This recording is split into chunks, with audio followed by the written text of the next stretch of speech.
रात दिन सब चाह में ही फंसे हुए हैं, परंतु सबकी चाह नहीं पूर्ति होती। संसार की चाह से निराश होकर भगवान की चाह मात्र करने से भगवान की प्राप्ति हो जाती है। जीवन बहुत थोड़ा है, कलिकाल की मलिन वृत्तियां बढ़ती चली जा रही हैं। इस जन्म में यदि हमें भगवत प्राप्ति नहीं हुई तो इस घाटे की पूर्ति किसी भी योनि में नहीं होगी। हमारे में साधन बल है नहीं, तो हम कृपा बल के आश्रित होकर कृपा सिंधु लाडली जी के चरणों की शरण में हो जाएं। श्रीपाद प्रबोधानंद जी महाराज कह रहे हैं, जो अपने अंग कांति से, सौंदर्य शोभा से जितनी ब्रज युवतियां हैं उन सब के मान का मर्दन किए हुए है। ब्रजनो तरुणी कदम्ब मुकुटमणि श्यामा आज बनी। जितनी ब्रज युवतियां उनमें मुकुटमणि हमारी श्री श्यामा जी हैं। और श्री मनमोहन, मुनि मनमोहन, सुमन मनमोहन लालजू भी जिन मोहिनी प्रियाजू की मंद मुस्कान में बिके हुए हैं, ऐसे महामोहन अंगकारी जो रतिपति सहित करोड़ करोड़, रतिपति कामदेव, रति सहित कामदेव को करोड़ों को अपनी तिरछी चितवन से मूर्छित कर दे, वो लालजू महाराज हैं। और ऐसे लालजू को जो अपनी मंद मुस्कान में अधीन किए हुए हैं, लालजू बिना मोल के बिके हुए हैं। अखिल कोटि ब्रह्मांडाधिपति श्री मोहिनी प्रियाजू के एक इशारे पे हमारी तो बन गई।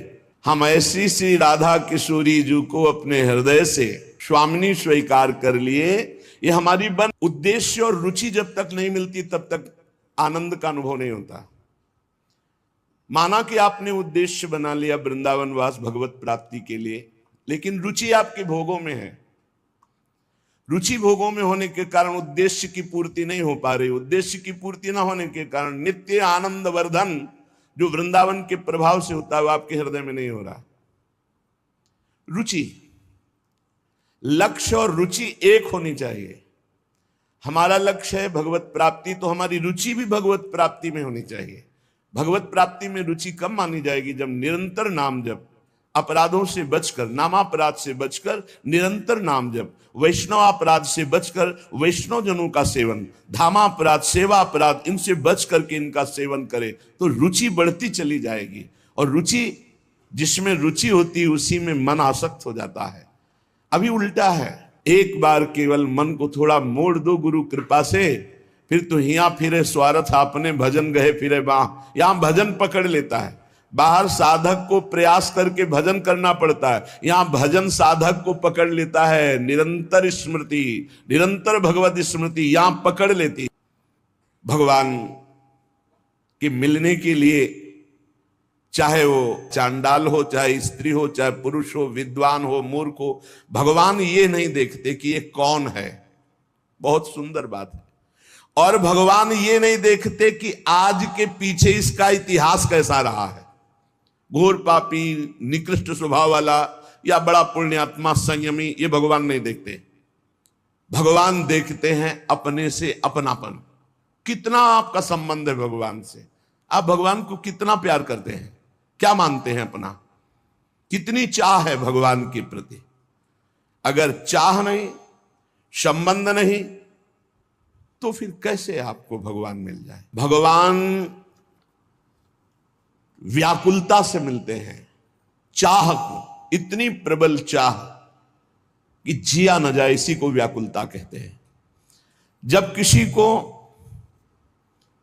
भगवत प्राप्ति की इच्छा प्रकट होती है, आवश्यकता प्रकट होती है, चाह प्रकट होती है, व्याकुलता प्रकट होती है, तो उसके हृदय में ना मिलने पर दुख होता है। भगवान के अंदर कोई चाह नहीं है। कई बार सत्संग में सुन चुके हैं, आपकी चाह ही भगवान के अंदर चाह बनती है आपसे मिलने की।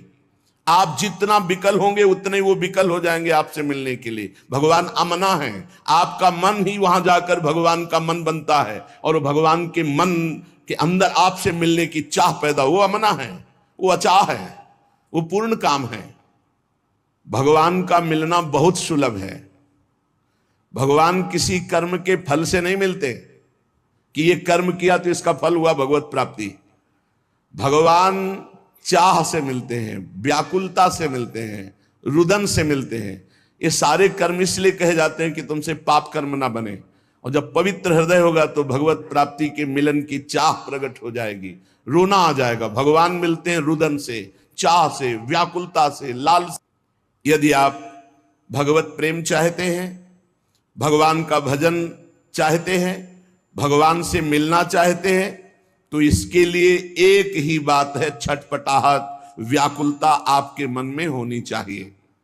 अगर नहीं होती है, आप भगवान को नहीं चाहते हैं, भगवान के लिए रुदन हृदय से नहीं करते हैं, तो सीधी बात है आपको भगवान नहीं मिलेंगे। क्योंकि भगवान चाह, जिसके हृदय में व्याकुलता, उससे भगवान मिलते हैं। भगवान को पाने की इच्छा, इस प्रकार की इच्छा की उसमें कोई समझौता नहीं है, अब मिलना ही चाहिए प्रभु। प्राप्ति में विलंब असह्य, हमारी ऐसी स्थिति नहीं है।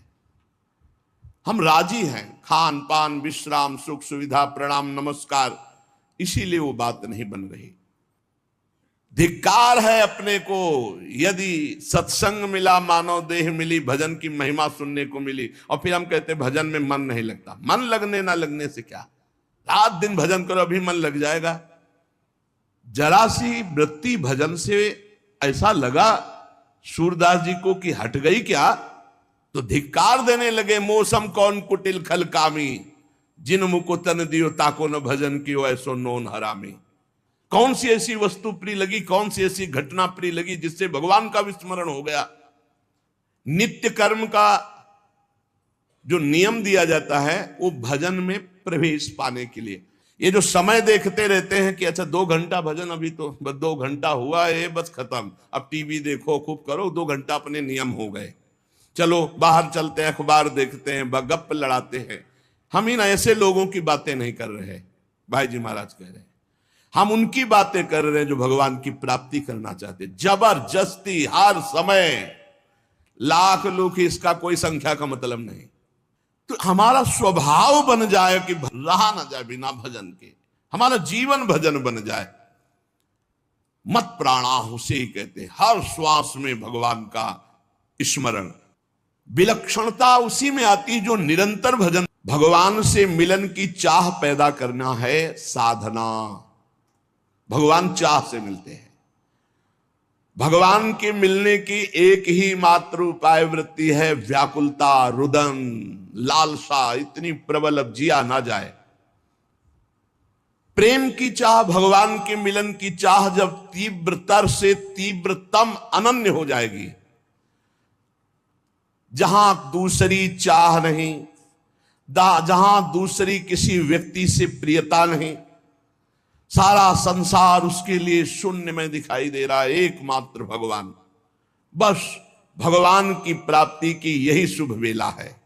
को हमेशा ध्यान रखना चाहिए, हमें कभी लक्ष्य को भूलना नहीं है। हमारा लक्ष्य क्या है? दूसरी किसी वस्तु व्यक्ति चीज का चिंतन ना होने पावे, जहां जहां मन जाए वहां वहां से हटा करके अपने लक्ष्य में, अपने प्रभु में। साधक धैर्यवान होना चाहिए, विश्वासी होना चाहिए, विचलित नहीं हो जाना चाहिए कि अरे बहुत प्रयास किया मन नहीं लगा। नहीं, हम प्रयास करते रहेंगे। साधक जब इस मार्ग में चलता है तो उसको प्रलोभन और भय, ये 2 चीजें माया भेजती है, ध्यान रखना। जब इस मार्ग में भजन की जिद पकड़ लेता है, तब उसके हृदय में पूर्व में जो भोग इच्छा रही है, बहुत ध्यान से सुनना, वो फ्री भोगने को, एकांत में मिलने का संयोग माया बना देगी। आपका थोड़ा सा अच्छा भजन होने लगेगा तो आपके पास भेजे जाने लगेंगे लोग। ध्यान से सुनिए, ये भगवान की माया आपके भजन की एकांतिक वृत्ति को छीनने के लिए व्यवस्था भेज रही है। ये तुम्हारे भजन का फल नहीं है, भजन का विघ्न है। साधन की सिद्धावस्था है, सबके चरणों में वंदना करो, सब इष्ट रूप है, हम सबके दास हैं।